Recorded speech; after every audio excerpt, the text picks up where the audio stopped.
Market today, a unique market dedicated to small businesses in the heart of downtown Toronto. And the twist here is that every business is in a shipping container.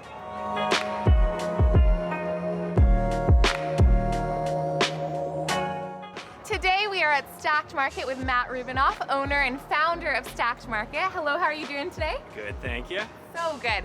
So tell us a little bit about how STACKT Market got created. We're here in downtown Toronto. It's a full city block of land. We're here at the corner of Front and Bathurst. We put this together and opened April of 2019 last year, and the project was built using 120 shipping containers that are on site. Okay, so why did you choose to use shipping containers versus like building material?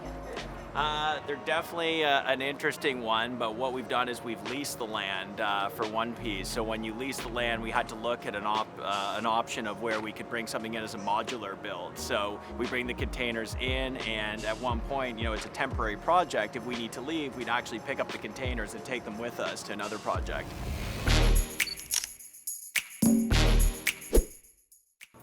Tell me the name of your business and what you guys do here.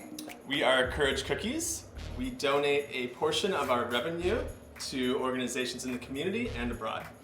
This was a midnight snack back in March. A couple days into quarantine, Ian said he was going to make the best cookie anyone's ever had. It was literally midnight, and he went into the kitchen, came back into the living room holding an angel pillow. It's one of our best sellers right now. And then night after night, we kept adding more ingredients to it and posting on our own social media. Eventually, we had friends and family reaching out wanting to buy cookies from us, so we decided to start selling. With everything going on in the world, especially at the time, healthcare workers had a PPE shortage, and it meant a lot to us to try to help them. We had set ourselves a $10,000 goal to donate back into the community. Started at STACKT back in June. We decided we wanted to do a pop-up, and we did 3 pop-ups here in a week, and then they really had great turnouts, and the STACKT community actually asked what our next plans were, and here we are. You know, what's unique here is you come down and there's something different every time you come. So everything from different art, experiences and programming that's happening on site, from the food and to our residents, so the different brands that are on site. So every time someone comes down and to visit, there's going to be something different. So Unchained Athletics was created years ago to create a space where anybody, regardless of age, gender, socioeconomic positioning, can perform and train like an athlete. By providing the proper coaching and the assessment tools to get them to that spot. So as part of our wellness sort of plan, we've also expanded into looking at the disparity in the wellness field, both in Toronto and in general all over the world. We're trying to break down those barriers by talking about gaps in wealth, location, how that affects people's access to wellness, and that wellness also has to do with things like racism and systemic issues around housing and food. So with our work, we're trying to find ways to eliminate those barriers as well as keep the wellness aspect going. You gotta love it, Toronto, food, art, culture. How do you go about choosing your vendors here and making sure that you stick to the small business kind of theme?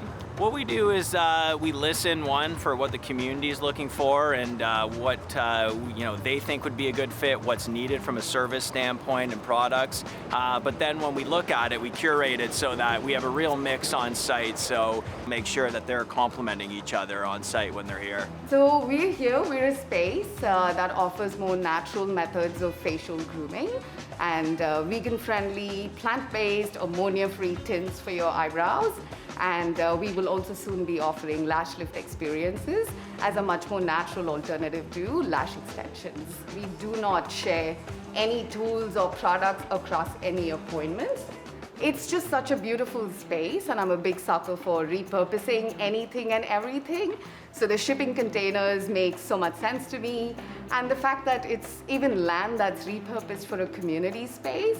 So I technically think of this as a town square for the neighborhood, and especially in COVID, right? Like, we're all looking for safe spaces. Outdoors makes more sense, and because we do a much more natural orientation to facial grooming ourselves, it aligns so well that we are repurposing your existing facial grooming needs.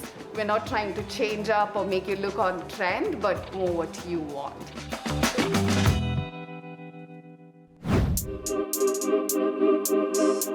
So we started off in December. Our business helps mostly small businesses that can't afford to run their own pop-up at STACKT pop up here with us. So we offer basically staff, rent, everything included. So we have about 15 different independent brands that we're working with. Most of them are local, so you'd probably recognize a lot of them from things like a one-of-a-kind show or local fees that you would attend. We brought them all together starting in December of last year for the holidays. And then we've been working with a lot of the same brands ever since, bringing in new brands. And we recently started a plant program where we're bringing in tropical plants on a weekly basis, just stuff that we think is interesting. And other people seem to love it, so it's been really fun. What is it you love about being a part of STACKT Market? We really like the community, so there's lots of really great vendors around, and everybody here is kind of independent in their own way. So with us working with a lot of independent businesses, like we get to also coexist with a lot of independent businesses too. We sort of like to think of like STACKT as like a bigger version of what we do. Like they also support independent and like they also support the local, and it's a good sort of hub. I think it's a visionary project where they're really thinking about, you know, what is the future of using urban space. It was completely unused. It's not going to become a condo. It's going to give people in a pretty dense space somewhere to walk around. And, you know, lots of people in these condos are starting their own business. We have people coming in all the time, telling us about their business who work across the street or work around the corner. I think having that connection with community is important.